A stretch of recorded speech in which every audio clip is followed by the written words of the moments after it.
Hello, welcome to the video. Today I'll be explaining the quicksort algorithm. I recommend that you watch my previous video where I have explained quicksort with the help of an example for a better understanding. The quicksort algorithm requires three inputs. One is the array which contains the elements to be sorted and the first and last indices of the array. The quicksort algorithm will proceed only if the condition left less than right is satisfied. This is because the quicksort algorithm needs to run only if there is at least two elements in the partition.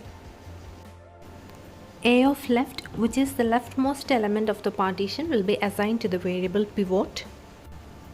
Variable I will be assigned the value left plus 1, which is the index of the element immediately next to the pivot, and j will be assigned the value right, which will be the last element of the partition. Now we have a while loop which runs so long as I less than j.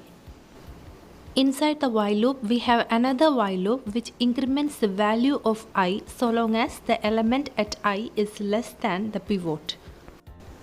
The loop stops when I reaches a value which is greater than the pivot. Similarly, we have another while loop which decrements the value of j so long as a of j is greater than the pivot. With this, j keeps moving leftwards until an element that is less than or equal to the pivot is found. When both the variables I and j stop moving, we swap the elements at I and j only if I remains less than j. The while loop exits when the value of I is greater than or equal to j, and at this point we may swap the elements at a of left and a of j. A of left represents the pivot element. And with this, the pivot element has reached the correct position in the final sorted array. With this, the array gets divided into two partitions, so quicksort has to be applied separately to both the partitions.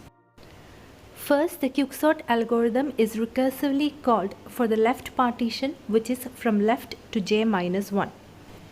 J was the position where the pivot element was placed, so all the elements to the left of j represent the left partition. Similarly, quicksort is called for the right partition, which is from j plus 1 to right. And that's the end of the quicksort algorithm. I hope this video was useful to you. Thank you for listening to me and stay tuned for the further videos.